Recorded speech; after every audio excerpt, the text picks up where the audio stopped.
내 생각만 가지고 있는 거는 첫 단계고, 근데 거기에 두 번째 단계로 근데 다른 사람들은 왜 이렇게 낮은 가격에 안 사고 있는 걸까? 왜 이 가격에 팔고 있는 걸까?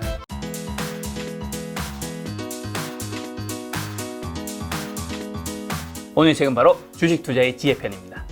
대표님과 저는 이제 작년 한 11월쯤에 촬영 한번 했잖아요. 네네. 야, 근데 그 사이에 라쿤 자산운용의 수익률이 진짜 장난 아니라고 들었습니다. 아이, 지금 그래서 옷도 비단 옷을 입고 있었는데 비단 와이셔츠.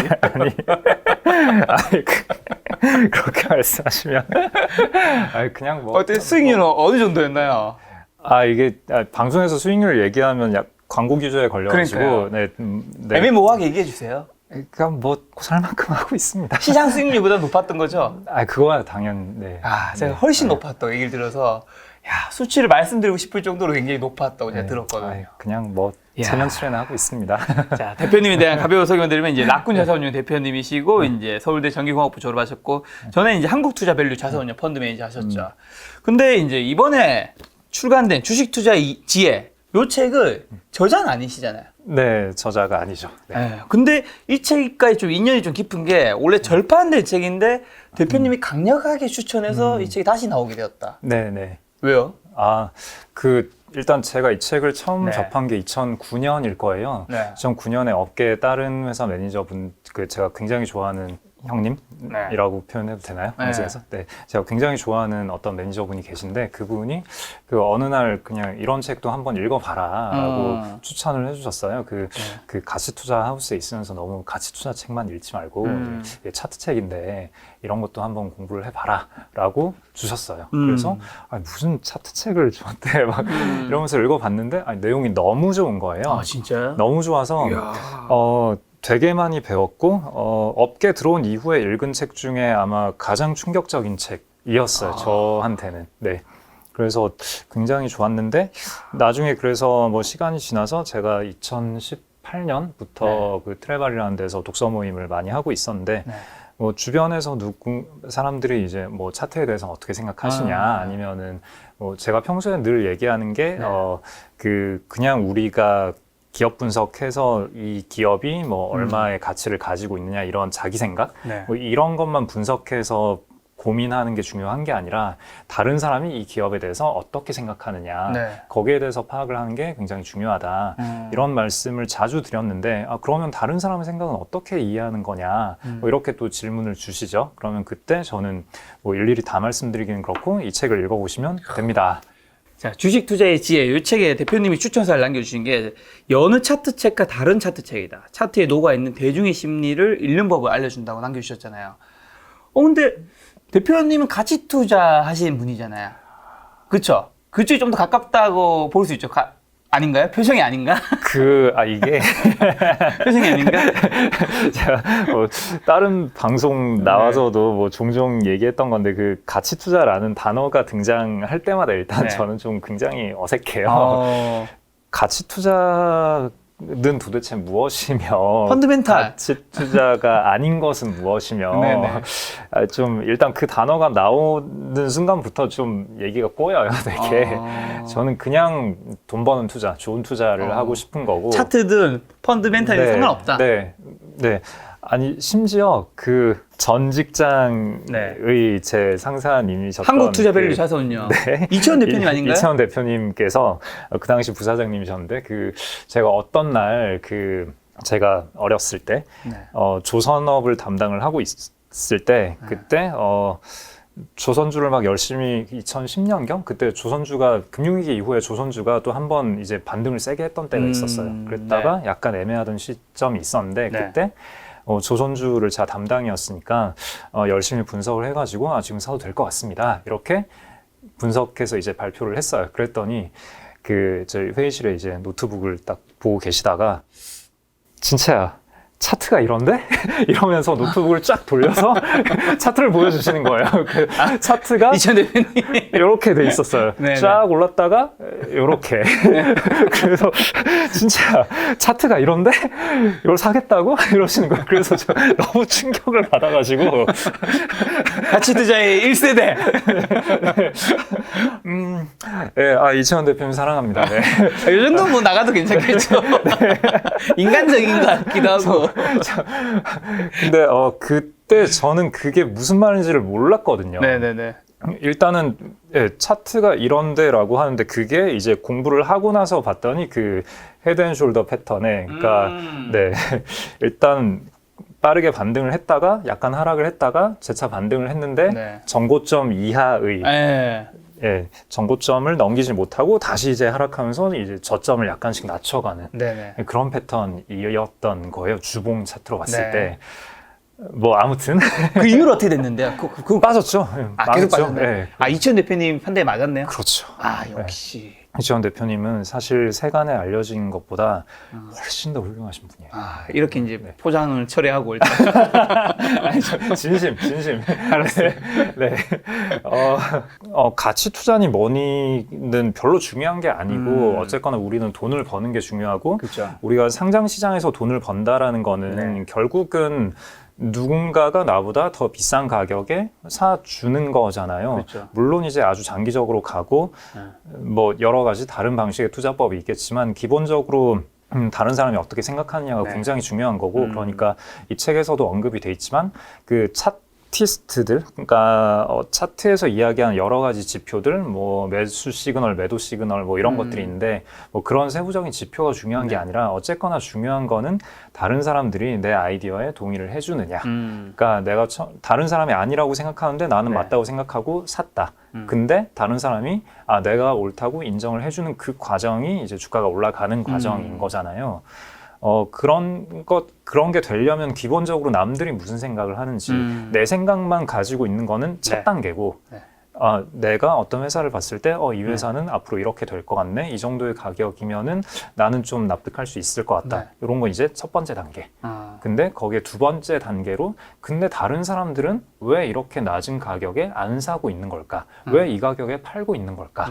혹은 반대로 되게 높은 가격에서 왜 이 가격에도 사고 있는 걸까? 이런 질문에 대해서 내가 스스로 대답을 할 수 있어야 이제 두 번째 스텝까지 간 거죠.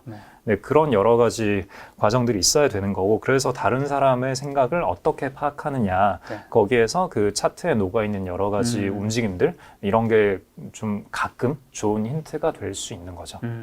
자, 그럼 일단 이 책의 저자를 제가 가볍게만 소개해드리면 월스트리트에서 전업 투자자로 약 30년간 활동하며 이제 성공한 인물이시고 이 책 같은 경우 2000년에 초판 출간 후 중국에서 수천만 권 팔린 베스트셀러의 이제 최신 개정판인데 어쨌든 대표님이 이 책을 굉장히 추천한 이유 이 책이 좋았다는 거잖아요. 네. 이 책에서 가장 크게 배운 건 뭐예요? 그래서 아까 말씀드린 대로 차트에서 그러니까 그 전에도 차트 책을 몇 권 봤는데 좀 지표들을 소개하는 책들이 대부분이었고 근데 이 책은 차트에서 진짜 내가 뭘 봐야 되는지 딱 그걸 알려주기 때문에 저한테는 너무 좋았죠. 그러니까 전고점, 전저점, 거래량 이런 게 대체 뭐냐. 네, 그런 걸 알려주죠. 차트라고 하면 우리가 가치 투자랑 그다음에 뭐 차티스트 이게 무협지에 막 전파 사파처럼 막 싸우잖아요. 제가 또 이 책 보니까 그 차트 같은 게 월스트리트에서도 굉장히 검증을 좀 어느 정도 받았다고 들었는데 이거는 왜 이렇게 서로 싸우게 된 걸까요? 일단은 누가 싸우나요?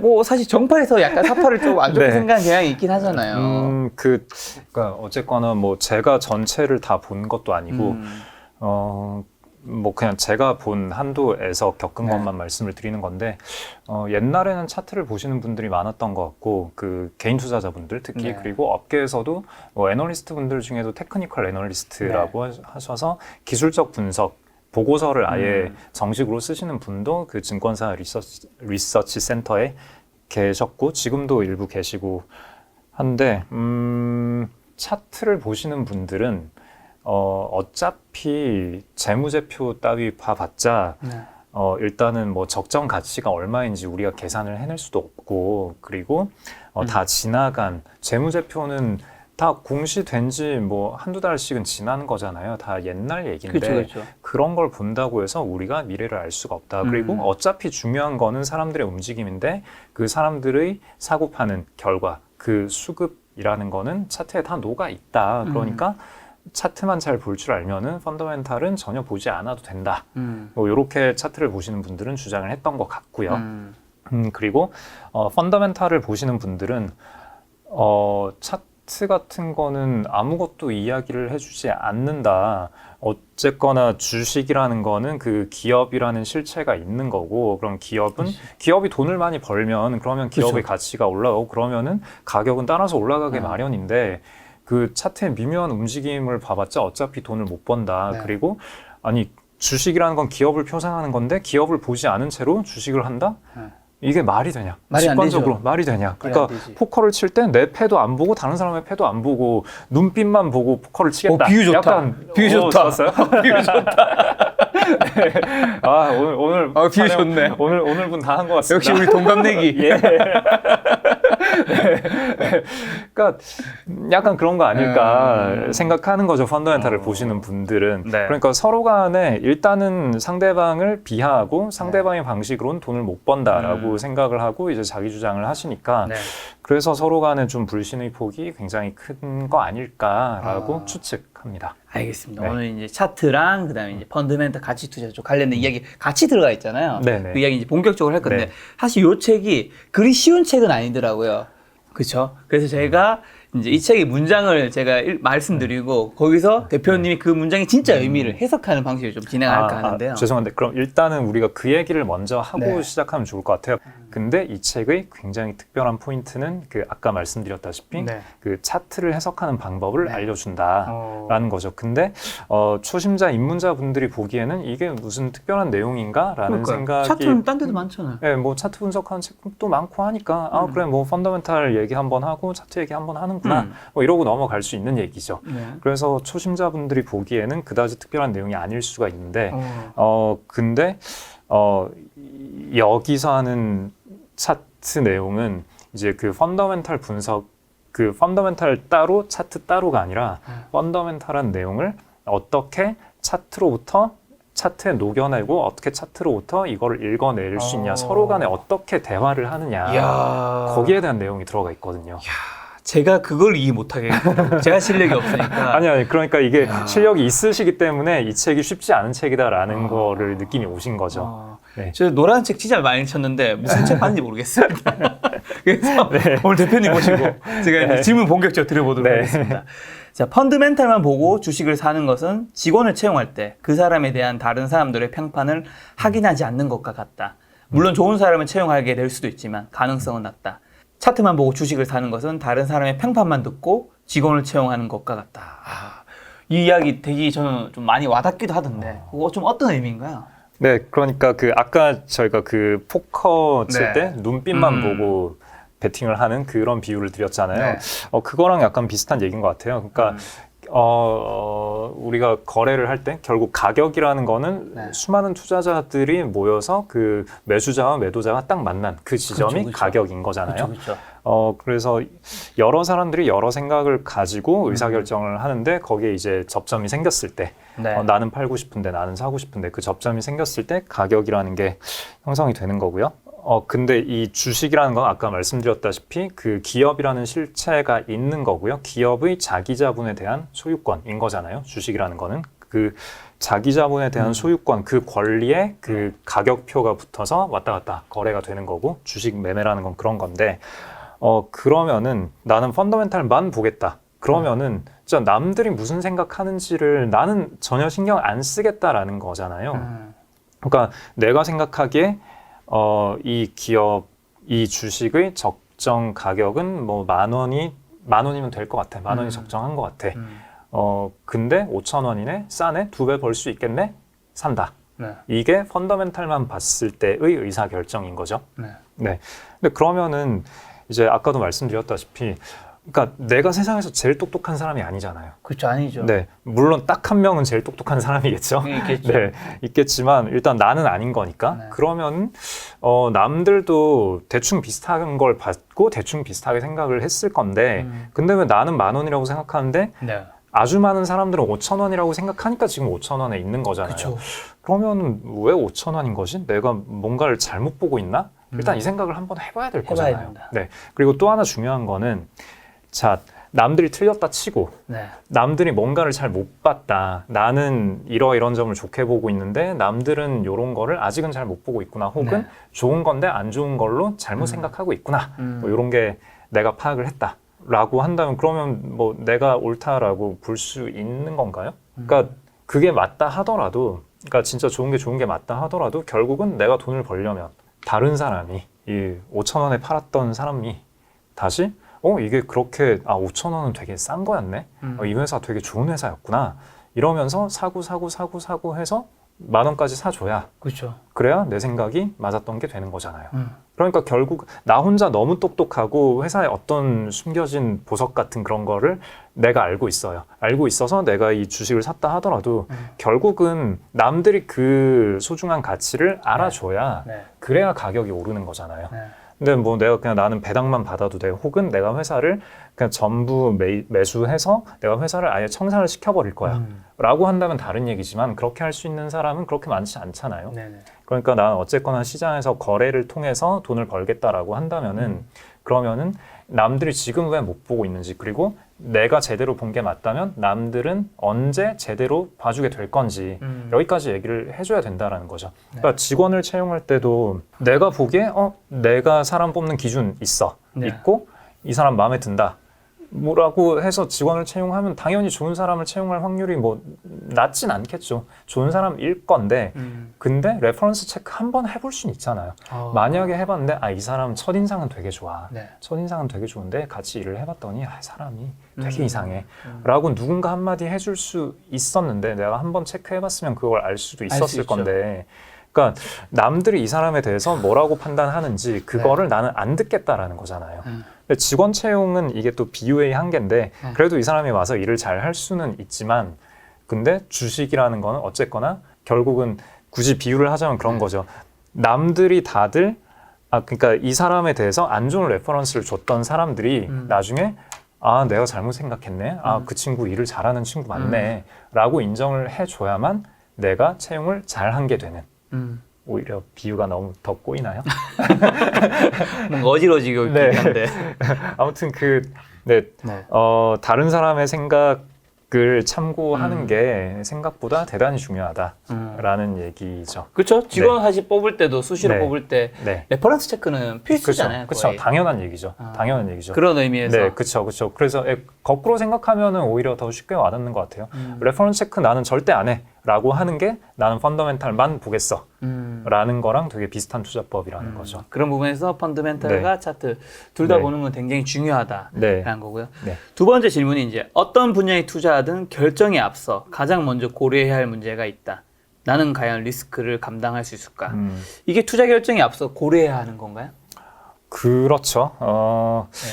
결정론적 세계가 있고 확률론적 세계가 있고 결정론적 세계는 그냥 현재 어떤 상태인지 정보를 충분히 알면 미래에 어떻게 될지 우리가 확정적으로 예측을 할 수 있다. 그러니까 자, 우리가 펜을 여기 들고 있는데 제가 손을 놓으면 떨어질 거잖아요. 떨어지잖아요. 떨어지죠. 네, 예측이 맞은 거예요. 네, 이건 확정이죠. 네, 확정이죠. 네. 근데 뭐 갑자기 우주의 물리 법칙이 바뀌면 또 어떻게 될지 모르겠지만 뭐 아무튼 확정인 거고 100번 하면 100번 되잖아요. 그렇죠. 네, 1000만 번, 1억 번 하면 모르겠어요. 아무튼 근데 만약에 이걸 떨어뜨렸는데 여기에 만약에 어떤 양궁 점수판처럼 뭐 동그라미가 이렇게 있다 치고 여기에서 떨어뜨렸을 때 뭐 몇 번에 이게 멈추게 될까요? 그건 모르죠. 모르죠. 네. 아무리 떨어뜨릴 때마다 이쪽으로 갈 수도 있고 이쪽으로 갈 수도 있고 그렇죠, 그렇잖아요. 근데 만약에 여기서 떨어뜨렸는데 저 끝까지 가 있을 확률은 되게 낮죠. 없죠, 뭐 거의 없다시피 할 수 있겠죠. 네. 그 정도는 우리가 추론을 할 수는 있잖아요. 네. 대충 이 정도에 떨어지겠다. 근데 정확히 어딜지는 모르겠어. 그러니까 일단은 그 주식 시장이라는 거는 이렇게 확률 조직적인 거다. 그러니까 이게 아예 랜덤은 아니다. 그러니까 이게 확정적인 건 분명히 아니죠. 내일 주가 오를지 떨어질지 모르는 거잖아요. 모르죠. 그렇다고 해서 이게 완전 랜덤인가? 이거 주사위 게임인가? 네. 하면 또 그건 또 아니죠. 아니죠. 어쨌거나 좋은 소식이 나오면 웬만하면 오를 확률이 떨어질 확률보다는 조금은 높잖아요. 그리고 어떤 회사가 뭐 순이익이 100억일 때 시가총액이 어느 정도에서 왔다 갔다 하느냐. 네. 그리고 순이익이 1000억일 때 시가총액이 어느 정도 언저리에서 왔다 갔다 하느냐. 이거는 다르잖아요. 네. 그러니까 기업은 주식이라는 거는 기업을 표상한다. 네. 어느 정도까지는 이 정도는 우리가 진실이라고 볼 수 있잖아요. 네. 근데 정확히 어디일지는 모르는 거죠. 그렇죠. 그러니까 분명히 펀더멘탈한 뭔가는 있는데 언제나 그걸 바라보는 사람들의 생각은 왔다 갔다 한다. 그러니까 결국은 우리가 하는 행위에 대해서 이게 미래가 어떻게 될지 확정적으로 알 수 없고, 그러니까 잘 될 수도 있고 잘 안 될 수도 있는 거죠. 그렇죠. 그래서 뭐 만약에 주사위 게임을 하는데 저랑 김 작가님이 게임을 하는데 2, 3, 4, 5, 6이 나오면은 작가님이 이기는 거고, 1이 나오면 제가 이기는 거고. 좋다. 근데 이겼을 때 버는 돈, 뭐 졌을 때 잃는 돈 똑같다라고 하면 해요. 하죠. 지금 좋죠. 합시다. 1000만 원 빵. 1000만 원 빵? 내가 지금 확률이 몇 배 높은 것 같아. 네, 오케이, 좋습니다. 네, 확률이 유리하니까 할 수는 있잖아요. 근데 했는데 100% 이긴다고 단언할 수 있나요? 그건 아니죠. 아니죠. 네. 그러니까 어쨌거나 1이 남아서 질 수도 있는 거잖아요. 질 수 있죠. 네, 근데 물론 김 작가님이 1000만 원 없다고 인생에 큰 문제가 생기진 않겠지만 생깁니다. 생겨요. 만약에 저희가 10억 원 빵을 했다. 그러면은 부담된다. 일단 저는 안 할 거고요. 일단 10억 없습니다. 저는 일단 안 할 건데, 자 그럼 1000만 원이라고 합시다. 1000만 원인데 1000만 원을 손해 보면 되게 곤란해진다라고 하면은 그러면은 근데 만약에 우리가 딱 이 게임을 한 번만 한다. 그럼 안 되는 거죠. 그렇죠. 네. 그러니까 이거는 되게 개인적인 얘기인 거예요. 만약에 1000만 원 정도 잃어도 상관없다라고 하면은 베팅을 해도 되는 거죠. 그리고 여러 번 할수록 좋은 거죠. 그럼 내가 유리한 확률이니까. 근데 유리한 확률이더라도 어쨌거나 각각의 시행에서 내가 질 수도 있으니까 그런 거는 내가 해도 되는 걸까? 조심을 해야 된다는 거죠. 정말 내가 좋은 주식을 발견을 했는데 그렇다 하더라도 내가 오늘 사서 내일 2배 오르는 거 아니잖아요. 네, 물론 상한가가 30%니까 2배 안 오르는데 뭐 한 달 후에 2배 오르는 거 아니잖아요. 그러니까 하락을 할 수도 있는데, 그러니까 아무리 확률이 유리하다 하더라도 내가 안 좋은 상황이 벌어졌을 때 내 삶에 지장이 생기는 그런 금액을 베팅하면 안 된다라는 거죠. 아주 쉬운 지표로는 그냥 밤에 잠이 오는가, 뭐 이런 게 또 좋은 기준이 될 수도 있어요. 내가 밤에 잠을 못 잘 정도면 내가 너무 한 군데에 리스크가 크게 있다. 내 몸이 알아요. 내 몸이 알아요. 이거는 내가 리스크를 많이 짊어진 거다. 그래서 이런 건 굉장히 중요하죠. 그래서 아까 말씀드린 뭐 그 처음 입문자분들에게 적절한 그 좋은 얘기들 중에 하나가 이런 거라고 볼 수 있는 거죠. 또 입문자한테 사실 굉장히 또 좋은 문장입니다. 주식 투자 계좌를 만들기는 아주 쉽다. 쉽죠, 너무. 요즘에 뭐 MTS, HTS 주식을 사고 파는 것도 쉽다. 그런데 누가 거래하고 있는지 생각해 본 적이 있는가? 여러분의 상대는 워렌 버핏일 수도 최첨단 인공지능일 수도 있다라는 거잖아요. 그만큼 개인 투자자가 거래하고 있는 상대방이 우리 눈에 안 보여서 뭐 그렇게 어렵게 안 느낄 수 있지만 사실은 굉장한 고수들과 우리는 흔히 말하는 체스인데 아니면 바둑인데 바둑 그 구단, 이창호 구단과 내가 지금 이제 겨우 봐서 흰돌 검은돌 구분하고 있는 애인데 두고 있는 거일 수도 있다라는 얘기잖아요, 사실. 가끔 제가 그럴 때가 있어요. 가끔이라기보다 대체로 그런데 그 주식을 보다 보면은 이 주식을 매매하는 사람들은 나보다 고수다. 그러니까 이 회사가 아무리 좋아도 나는 못 먹겠다. 그런 주식들이 좀 있거든요. 그래서 그 주식들은 그냥 안 건드려요. 근데 뭐 저희 회사에 있는 다른 매니저분들이 그거 사시면은 그냥 뭐 와 화이팅 이러고 있고. 그러니까 내가 뭘 공부하더라도 왠지 이거 이미 들고 있는 사람들이 나보다 더 많이 알 것 같고 그 사람들이 내가 살 때 팔고 있는 것 같고 좀 그럴 때가 있거든요. 뭐 한 3번 매매하면 3번 다 털리고 막 그럴 때가 있어요. 그래서 아마 매매 많이 해보신 분들은 그런 주식 몇 개씩은 있으실 거예요. 이 주식은 나랑 안 맞다. 결이 안 맞다. 뭐 이런 결이 안 맞다. 그런 게 있는데 어쨌거나 일단 이 책이 약간은 좀 쉽게 설명하기 위해서 좀 뭐랄까 너무 되게 단편적으로 카테고라이즈를 하는 뭐 그런 면이 조금 있긴 있어요. 사실 내 거래 상대방이 워렌 버핏이어도 막 워렌 버핏도 뭐 항공주 샀다가 뭐 바닥에 털고 나가고 그쵸, 막 그쵸, 그러잖아요. 네, 그러니까 아까 이제 질문 주셨을 때 제가 약간 머뭇했던 게 아무리 투자를 잘하는 사람이라 하더라도 뭐 언제나 다 맞추는 건 아니기 때문에 그 거래 상대방을 딱 찍어서 이게 누굴까라고 고민을 하는 거는 그렇게 중요하진 않은 것 같은데 그래서 제 해석은 그러니까 전반적으로 시장을 좀 존중해라 약간 그런 뜻이지 않을까라고 생각을 합니다. 존중해라고. 네, 그러니까 내가 오늘 이 주식을 사려고 한다라고 했을 때 내가 만약에 한 10년 동안 트래킹을 하고 있다가 지금이야 라는 생각이 들어서 딱 지금 살려는 뭐 그런 경우가 아니라면은 대체로 뭐 지난주부터 한 일주일 정도 이 주식을 공부를 해봤더니 뭐 좋아 보여 이래서 살려는 경우들이 좀 많을 거잖아요. 네. 근데 그랬을 때 일단 그 생각을 한 번 더 해보라는 거죠.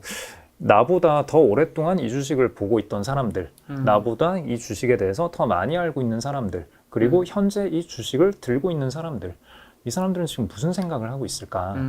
혹시나 내가 들어올 때, 그러니까 내가 사기를 계속 기다리고 있는 거 아닐까? 딱 그래서 내가 사고 주가 오르면 그때 팔고 나가려고 기다리고 있는 거 아닐까? 네. 그러니까 이런 질문을 한번 던져봐야 된다는 거죠. 네. 그러니까 오늘 내가 이 주식 발견했는데, 되게 싼 거 같아, 사야지. 그러니까 이걸로는 부족하다는 얘기인 거죠.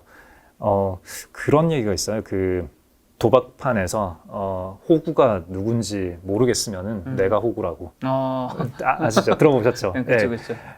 이 시장에서도 약간 이 회사, 이 기업을 보유하고 있는 사람들이 무슨 생각을 하고 있는지, 혹은 예전부터 계속 지켜보면서 아직 안 사고 있는 사람들이 무슨 생각을 하고 있는지, 이런 질문을 던졌을 때 아직 잘 몰라? 라는 생각이 든다면 아직 공부가 충분히 되지 않은, 공부가 덜 된 거. 다시 말해서 내가 호구가 될 가능성이 높다라는 거죠. 그러니까 시장이 나보다 좀 더 많이 알고 있을 거야 라고 가정을 하는 게 일단 안전해요. 그만큼 내가 뭔가 매매를 할 때 좀 더 네. 주의해야 된다라는. 주의해야 된다? 그러니까 고민해야 된다? 이게 하워드 막스의 그 투자에 대한 생각이라는 걸 보면은 네. 그 2차적 사고라는 게 나와요. 네. 제가 계속 반복해서 언급드리는 거랑 같은 맥락인데, 그러니까 내가 어떻게 생각하느냐가 1차적 사고, 네. 그 다음에 남들이 어떻게 생각하느냐, 그게 2차적 사고인 거죠. 네. 그러니까 악재가 터졌다. 그래서 이거 안 좋은 거 같네, 안 사야지, 혹은 팔아야지. 요게 1차적 사고인 거예요. 근데 악재가 터졌다. 근데 주가가 반응이 없네? 근데 지난 한 달 동안 주가가 많이 빠졌네? 그러면은 이 악재가 터질 거를 사람들이 미리 어느 정도 전망을 해서 지금까지 팔았구나. 그리고 오늘 반응이 없는 걸 보면은 팔 사람들은 다 팔았구나. 네. 그러면은 이제 앞으로는 어떤 일이 일어나지? 이제는 오히려 기회인 거 아닐까? 이게 2차적 사고인 거죠. 네. 그럼 뭐 좋은 호재가 터졌다. 사야지. 이게 1차적 사고. 호재가 터졌는데 주가가 안 올라. 그러면은 남들이 다 알고 있었던 건가? 이것만 기다리고 팔 타이밍으로 생각하고 있었던 건가? 요런 게 2차적 사고인 거죠. 네. 그래서 그런 질문들을 해볼 때 뭐 이렇게 뭐 워렌 버핏이나 최첨단 인공지능 이렇게 사례를 든 것처럼 나보다 더 똑똑한 누군가, 나보다 더 잘 아는 어떤 사람을 가정을 해서 생각을 해보면은 뭐 조금 더 상상이 잘 될 수 있는 거죠. 아마 그런 얘기지 않을까 싶습니다.